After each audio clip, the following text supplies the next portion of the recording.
Roger Stone here for Colonial Metals Group. Colonial Metals Group helps Americans protect their future with the most trusted store of wealth in human history. That's actual physical gold and silver. If you're retiring or you're retired, go to colonialmetalsgroup.com/stone right now for your free Roger Stone Colonial Metals Group Retirement Protection Kit. Or call 800-747-6589. That's 800-747-6589. Call now to receive your free home safe and up to $7,500 in free silver. It's a common sense recap of the big stories. It's Cats and Cosby on 77 WABC. And joining us is Andy McCarthy. He is the former assistant U.S. Attorney for the Southern District. Andy, your reaction. This is huge news. Boy, a federal prosecutor from the Southern District running off at the mouth in a bar. I never heard that one before. The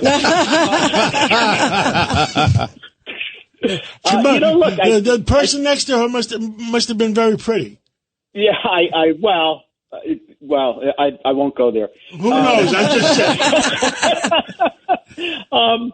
I would look. I think objectively, anybody who understands this side of the street, who looks at this, thinks the case is a preposterous. There were charges here and there where Trump did some things that were condemnable.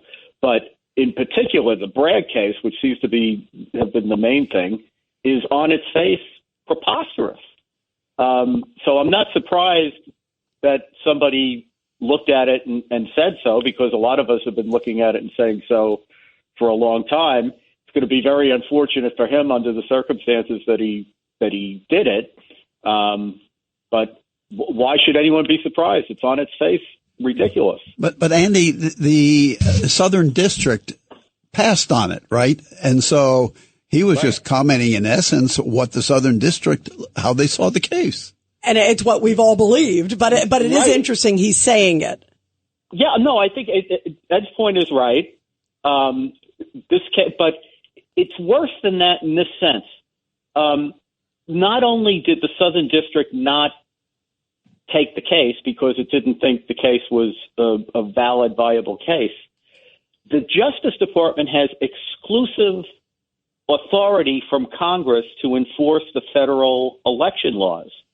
So in any other case, if any other district attorney against any other defendant in some, district in America tried to usurp the federal government's authority to enforce the federal election laws, the Southern District of New York that I used to work at would go on a jihad. I mean, they would be papering the state courts, the federal courts. They would do everything in their power to prevent that from happening. Here, they did nothing.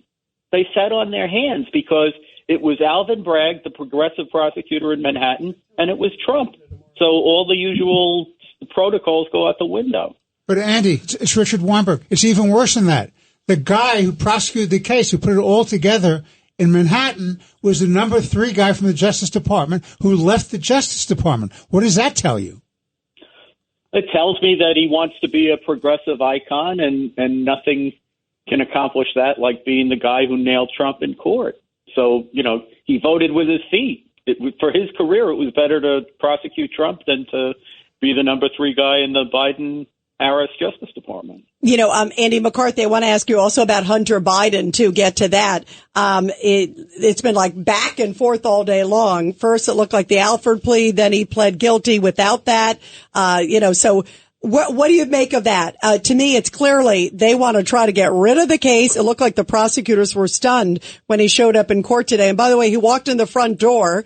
He normally goes kind of covertly in a car. He walked in and then he entered the guilty plea. Are they trying to obviously make sure the embarrassing details don't get out? It's election season. Well, he absolutely. I mean, the reason I've said that I thought there'd be a last-minute plea, not that Hunter should have waited till the last minute, is because they simply couldn't afford to have this case tried. It would be damaging, not just humiliating for the president, but damaging to Harris's campaign.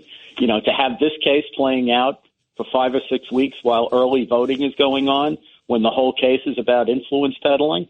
And it's impossible that top Democrats didn't know what was going on. That would have been very damaging. He had to plead guilty. It's just a question of when and how.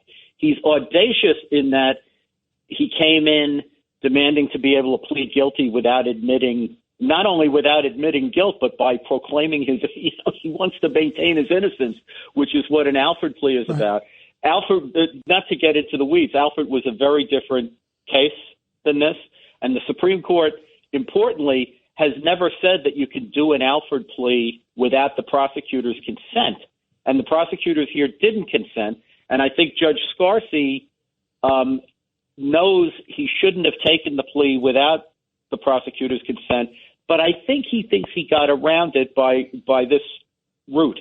First of all, he's not calling it an Alford plea. He's calling it an open plea. And what he did was he made the prosecutors read the whole indictment in court.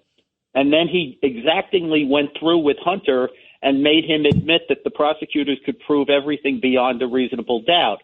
So even though Hunter is left mouthing that he proclaims his innocence, there's no way that you could admit to all the things that Hunter had to admit to and conceivably, plausibly maintain your innocence. Smart judge, Andy. Yeah, I think that's what the judge decided to do. And Judge, I'd be interested in your take on this. I think the reason he decided he could cut corners here is because everyone knows Hunter's going to be pardoned. Exactly. So right, this exactly. This is never going to be tested on appeal. Remember what Joe's always said, Andy. Bidens don't lie, except when they do. Right. And they never pardon anyone until they have to. Right. It is. And by the way, before we let you go, also, Andy, what do you think's ahead with the Trump case? The January 6th had a hearing today. That was in D.C. And then, of course, you've got the sentencing coming up. Yeah, I think the sentencing's much more important. With respect to what happened in federal court in Washington today, I think Judge Chutkan basically conceded to reality, which is that it'll take many months to get this case to trial. And no matter what she does on the pending immunity issue that she's now got to wrestle with under the Supreme Court's opinion, Trump's going to be able to appeal. So even if she rules against him, we're off to the races on appeal again. The sentencing is very alarming for the reason that we discussed a day or two ago. It looks to me like Judge Merchan is hell-bent on sentencing Trump on September 18th, even though he shouldn't, because Trump has a right to appeal whatever Merchan decides to do on the immunity issue, which is an important issue now because of the way Bragg's people proved the case. And that appeal should take place before any sentence is imposed. I think Merchan knows that. So what he's saying is he's not going to decide the immunity, which we all know he's already decided, but he's not going to decide it until September 16th. And then he'll proceed to sentencing September 18th. So he's banking that he's not giving Trump, or Trump won't have enough time to find a judge to stop him. That's crazy. Real fast before we break, Andrew McCarthy, if this is true, what happened with that leak and that recording of the spokesman, the Attorney General had to know. Not necessarily. I mean, I don't want to say, John, because I don't know enough about the background facts of how this got recorded. I understand it was an informant, but I don't know whose informant it was, and that's not the kind of thing that goes up to the Attorney General until they read it in the newspaper. Then it'll be for the Attorney General. It's in the New York Post. Thank you so much, Thank you, Andy.